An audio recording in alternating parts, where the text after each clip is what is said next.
Right. Here's the scenario.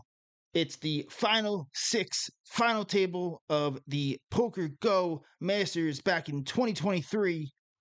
It folds to yours truly, D-Laz, in the small blind. I'm chip leading with 86 big blinds or so. I look down at 7-5 offsuit. Brock is in the big blind. It says he has about 900K. That was a little bit off after the big blind Andy. I believe he actually only had about 12 and a half big blinds here. So we're going to operate under that assumption here. This is a mistake that all of you guys are probably making at your final tables. And let's take a look. Let's see what happens here, and we'll talk about it a little more. Now, first off, I want to ask yourself, what would you do with 7-5 offsuit as the chip leader here with such a massive chip lead opening into one of the two shorter stacks at the table that are both, he's basically tied with Coop at this point. I'm sorry, what?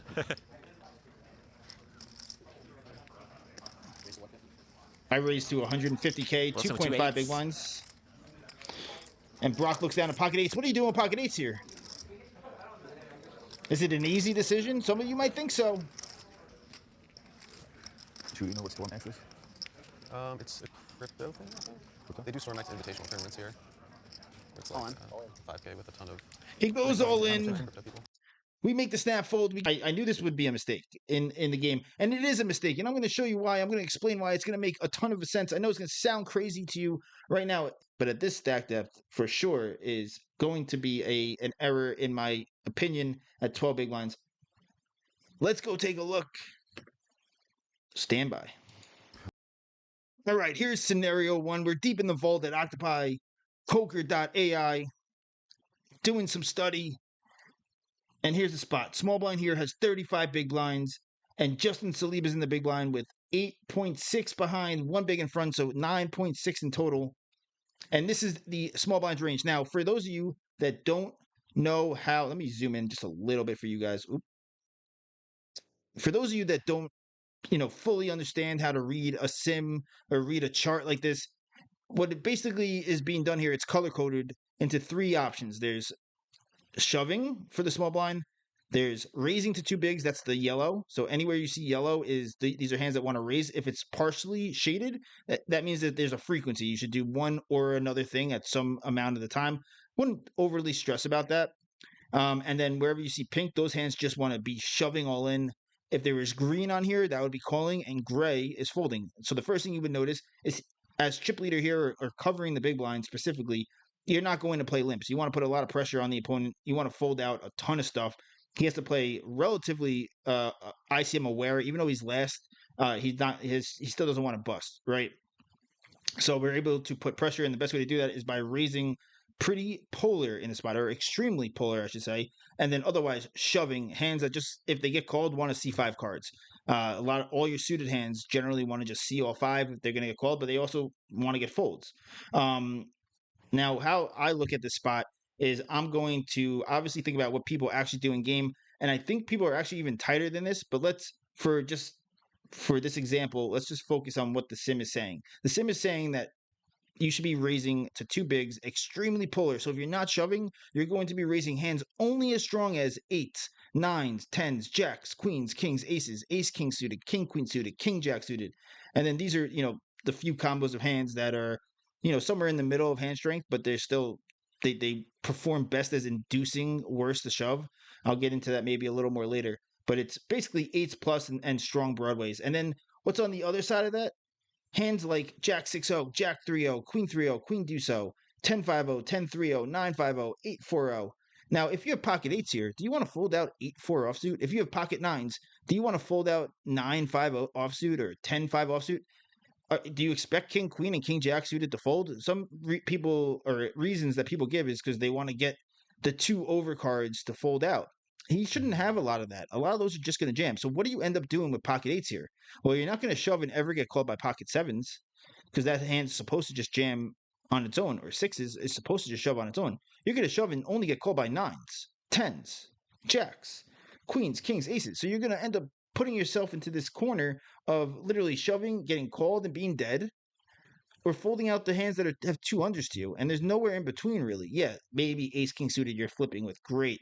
Guess what? that hand's not folding. You're still going to be flipping with it technically post flop, and you can just maneuver accordingly post flop, and maybe save your stack. King, king, queen, king, jack, king, 10. Those are such few combos. Suited hands is only 4 combos of it. So we're talking 4, 8, 12, 16, 20 combos of hands that we're flipping with, not even ahead of with pocket eights. We don't have them in bad shape. We don't have them, it's not an under pair.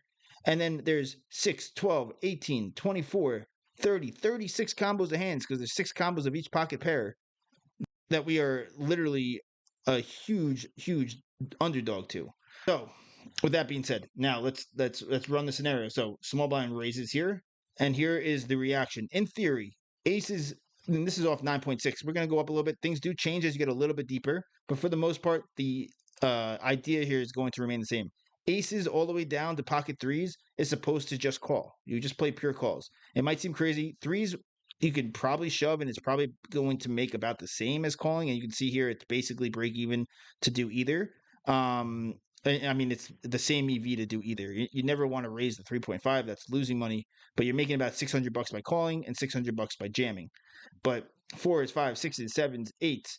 8 starts making, eights calling, we're 2.1K with ICM. All in, only 1.8K. So it's a pretty big drop off. $300 you're giving away here. The reason why it's shoving. But the biggest thing is you don't want to be dead in these spots. You don't want to get it in 2080. And you're going to be doing that to yourself too often if you have pocket eights, pocket nines, pocket tens for that matter in this spot. Even pocket sevens is almost only going to be in bad shape, right? Everyone's making this mistake at a final table. I guarantee it. Let's look at scenario 2 a little bit deeper than this. All right, scenario number 2. Now, in this spot, it's a little different because the small blind is not chip leader. So he's not going to be as aggressive with his shoves, but he is going to be playing still an extremely polar strategy. Now, his chips are a little more valuable. So now his polar portion is going to be less of the offsuit stuff, and he's going to now start, instead of jamming 9-4, all the suited hands, he's going to start folding some, and he starts raising 9-4, 9-3, 9 deuce suited, 10 deuce suited, 8-4, 8-3 suited. These all do well as raises. There are some mixes of limping in this exact scenario. But the overall idea here is still remains the same. Sevens now is mixing some raising and some shoving, but it's still eights, nines, tens, jacks. All these hands are just raising.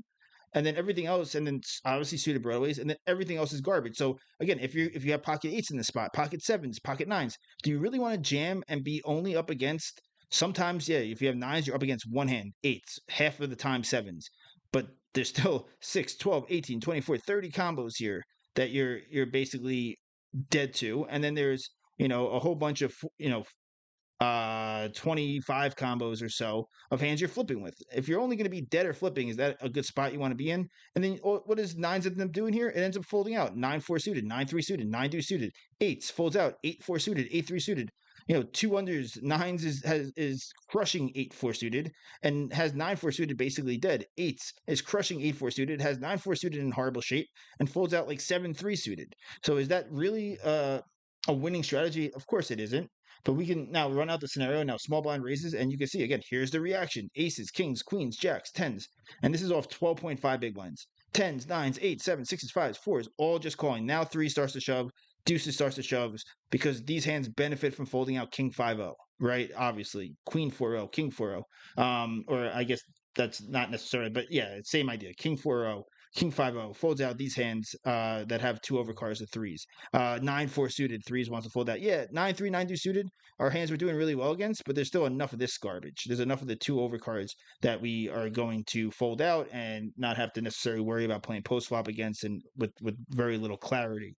But and for those of you saying, like, how are you going to win post flop? You might not. You're going to have to fold a lot.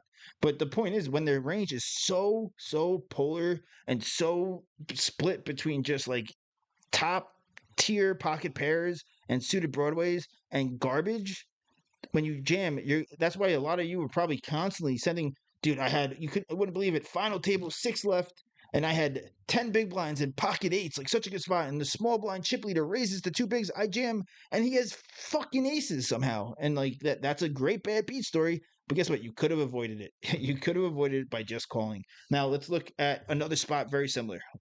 We get a little deeper. Here's another very similar spot. This spot's only different because now the small blind is the chip leader. He has 60 big blinds. He's deep enough that he can afford to lose chips, and that's why you see the shoving range is much more aggressive. 7-5-0 here, pure shoves in my spot. I probably should have technically taken the more aggressive line. I personally, it's a deviation of mine that I consciously make. I'm not going to get too into that. I don't want to give away my entire strategy, but there is good reason why I don't shove 7-5-0. With that being said, that wouldn't change the outcome of the sim. But I just wanted to show this. This is Sean Winter in the big blind with 11.7 bigs, and the small blind has 60 big blinds. He is going to play a strategy that's incredibly aggressive, very little folding. When you're chip leader, the less when you have a bigger and bigger chip lead, the less and less you're going to fold. But his raises are going. They gave 2 raise sizes for some reason. It prefers to use the min over 2.75. There's some hands that want to go 3.5 instead of shoving.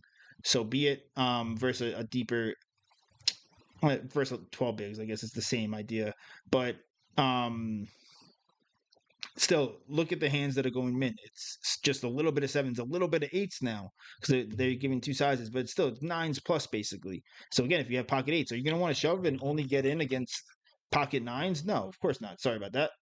Are you going to want to fold out if you have pocket eights or pocket nines, 9-5-0? Obviously not. Same idea. So let's do the min raise here, and what ends up happening: aces, kings, queens, jacks, tens, nines, and 3 betting. It's inducing. That's fine, I guess.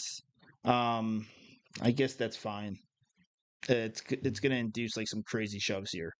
So sure, so be it. I think that's crazy, but if it's not gonna do that, it's just gonna call. You can look at making it 4.6 bigs and 5 point and calling are worth pretty much the same. It's a difference of $100 or something in terms of ICM value.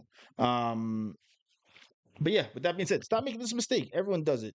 Everyone is shoving those pocket pairs, and I'm telling you, you're gonna. I think people are even more polar. I think they have less of the garbage and way more of just like the nines, tens plus. So when you have pocket eights and you jam here off your 11 big blinds versus small blind min raise, you're gonna get snapped off by a better pocket pair. And if you're shoving and you're getting snap folds, you should be asking yourself, what the heck did they just fold? Did I want to keep that hand in? And because if you have nines, you want to keep in 8-4 suited and stack them on an 8 high board, right? Of course you do. So I hope this helped you guys. I hope you learned something here. Now, before we go, I got one extra nice clip to play you guys. This is another hand from that same final table. I was going to do a breakdown on the hand, but it's kind of just like an insane spot. But it's a river decision where I end up running a pretty insane bluff. Let's check it out. Other cards that the players have in their hands besides the pairs.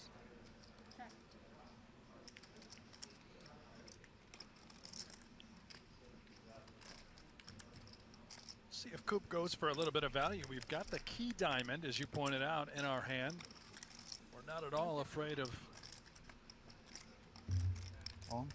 And he does indeed go for it. This puts Coop in quite the spot. He's essentially going to give Lazarus credit for being able to turn a 7, a 6, or a 4 into a bluff with this sort of holding.